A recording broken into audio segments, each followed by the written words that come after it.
High বন্ধুরা, Muscat home maker থেকে আমি রূপা নিয়ে চলে এসেছি খুব সুন্দর একটা ব্লগ। কেমন আছো তোমরা সবাই? আমরা তো বেশ আছি। আজকে একটা রেসিপি নিয়ে চলে এসেছি। তো তোমরা প্রথমেই দেখো এই মাছগুলো, এটা হচ্ছে কিন্তু বেশ বড় একটা কাতলা মাছ। তো এই কাতলা মাছগুলোকে সব আর কি পেটি গাদা আছে, ওগুলোকে আমি এরকম করে ছোট ছোট করে কেটে নিয়েছি।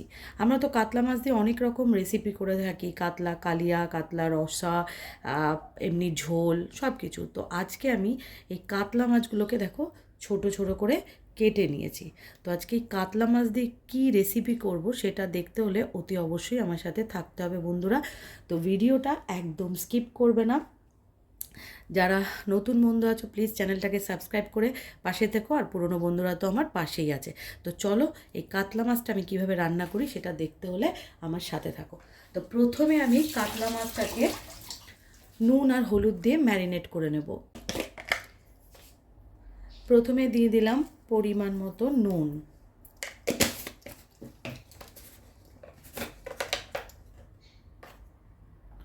তারপর দিয়ে দিলাম পরিমাণ মতো হলুদ,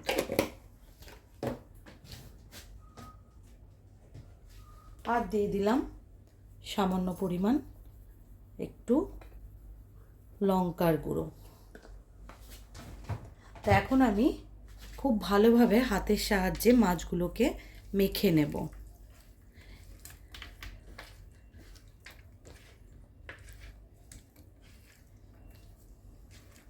দেখতে পাচ্ছ? তো এইভাবে মেখে আমি প্রায় কিছুক্ষণ রেখে দেব।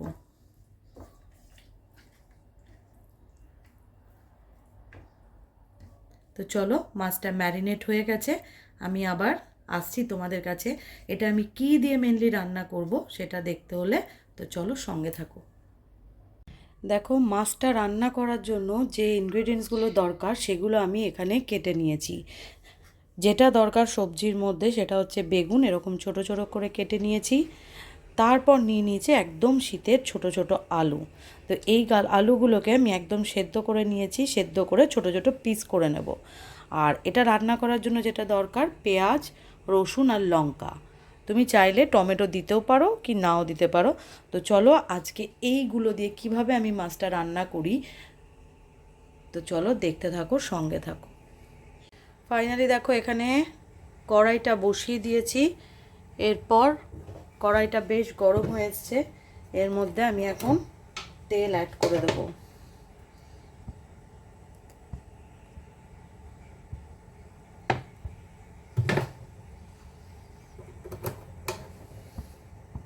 দেখো তেলটা গরম হয়ে গেছে, এখন আমি আস্তে আস্তে এর মধ্যে মাছগুলো দিয়ে দেবো।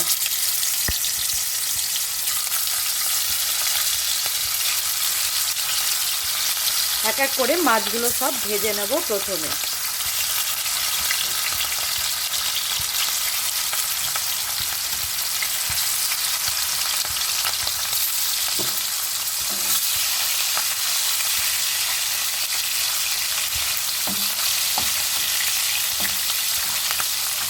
এবার মাছগুলো ভাজা হোক, তারপর আবার আসছি। দেখতে পাচ্ছ মাছগুলো হালকা হালকা ভাজা হচ্ছে। এরপর আমি আস্তে আস্তে তুলে নেব মাছগুলো। আমি ওলট পালট করে নিয়েছি মাছগুলো, এপিট ওপিট করে ভেজে। দেখতে পাচ্ছ একটু কড়া ভাজা করতে হবে, কারণ যেহেতু মাছগুলো কাটা হয়েছে অনেক সময় ভেঙে যাওয়ার সম্ভাবনা থাকে। একটু কড়া ভেজে নিতে হবে আর কি। এখানে দেখো মাছ ভাজা আমার একদম কমপ্লিট। আমি কড়াইতে কি করব, যে আলুগুলো সেদ্ধ করে রেখেছিলাম ওগুলো ভেজে নেব।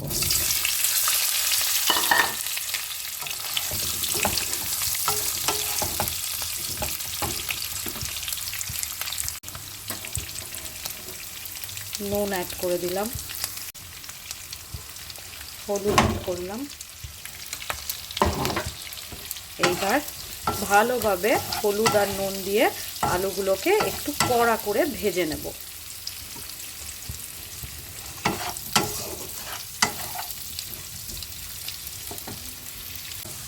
দেখতে পাচ্ছ আলুগুলো আমার বেশ ভাজা হয়ে গেছে। এবার আমি আস্তে আস্তে আলুগুলো তুলে নেব। চলো আলুগুলো তুলে নিয়ে এরপর এর মধ্যে বেগুনগুলো দিয়ে বেগুনগুলো একটু ভালো করে ভেজে নেব। বেগুনগুলো ভালো করে তেলে নাড়াচাড়া করে ভেজে নেব। একটু ভেজে নিলে কি হবে, বেগুনগুলো ভেঙে যাবে না। এখানে দেখো বেগুন, আলু, মাছ আমার সব একসাথে ভেজে আমি এখানে তুলে রেখেছি। এরপর আমি কি করব চলো দেখে নাও। এখন আমি এই মুহূর্তে অ্যাড করে দেব কাঁচা পেঁয়াজ।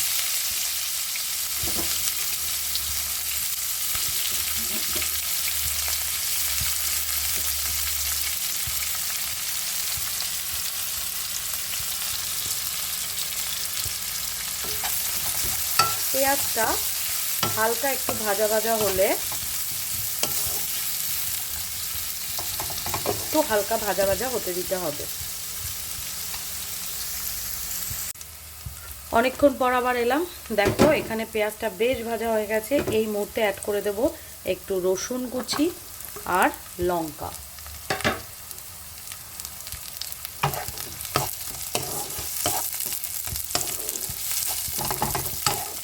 রসুনটা তোমরা আগেও ইউজ করতে পারো, কিন্তু আমি পরে ইউজ করলাম, বা পেঁয়াজের সাথে হালকা ভাজা হতে হতে কী হবে, নরম হয়ে যাবে। এরপর আমি এর মধ্যে আস্তে আস্তে সব স্পাইসেসগুলো অ্যাড করে দেবো। অ্যাড করে দিলাম নুন, অ্যাড করে দিলাম হলুদ, অ্যাড করে দিলাম কাশ্মীরি রেড চিলি পাউডার। আমি কিন্তু ঝালের জন্য কাঁচা লঙ্কা ইউজ করেছি, তার জন্য আমি কিন্তু ঝাল লঙ্কা ইউজ করলাম না। আমি যার জন্য রেড চিলি পাউডার ইউজ করেছি, কাশ্মীরি রেড চিলি পাউডার। এই মুহূর্তে আমি মোটামুটি ভাজা হয়ে গেছে, এই যে মাছ, বেগুন আর আলুটা অ্যাড করে দিলাম, দিয়ে ভালোভাবে এর সাথে মিশিয়ে নেব।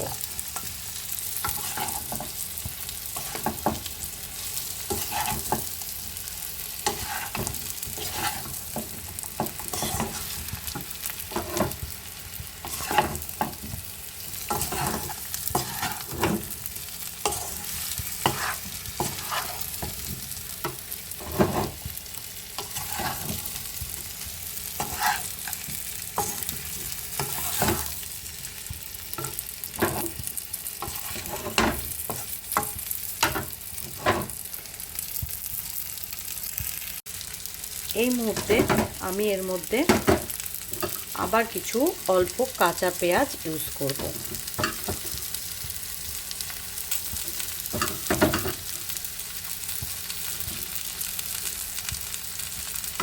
ভালোভাবে এর সাথে মিশিয়ে নেব। এর মধ্যে কিন্তু দেখতে পেলে আমি কোনো জল ইউজ করিনি, কারণ এটা জল ছাড়াই হবে, আর ঠিক এরকমভাবেই ভাজা ভাজা হবে। বেগুন, নতুন আলু আর কাতলা মাছ এইভাবে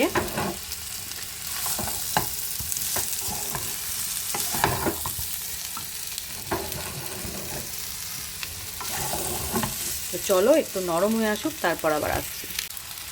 দেখতে পাচ্ছ সব মশলার সাথে, পেঁয়াজের সাথে বেগুন, এই মাছ খুব ভালোভাবে মিশে গেছে। কেমন লাগলো আজকে এই কাতলা মাছ দিয়ে, আলু বেগুন দিয়ে, এটাকে কি বলবে, ভুনা বলবে, চচ্চড়ি বলবে, যেটাই বলো না কেন, এইভাবে কাতলা মাছ একবার তোমরা রান্না করে দেখো। সেটা রুই মাছের সাথেও করতে পারো, অসাধারণ লাগে খেতে। একবার বাড়িতে অতি অবশ্যই ট্রাই করে দেখো।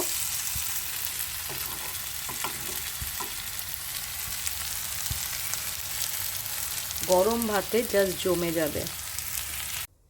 ফাইনালি কাতলা মাছ দিয়ে, আলু বেগুন দিয়ে এই টাইপের রেসিপি আমার একদম রেডি, যেটাকে ভুনা বলা যেতে পারে। কাতলা মাছ এরকম ছোটো ছোটো পিস করে।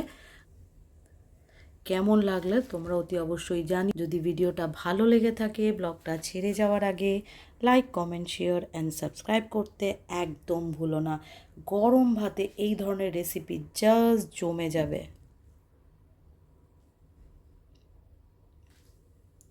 তোমরা বাড়িতেও একবার ট্রাই করে দেখো নতুন আলু দিয়ে এইভাবে কাতলা মাছ রান্না করে অতি অবশ্যই জানিও। Thank you for watching, tata.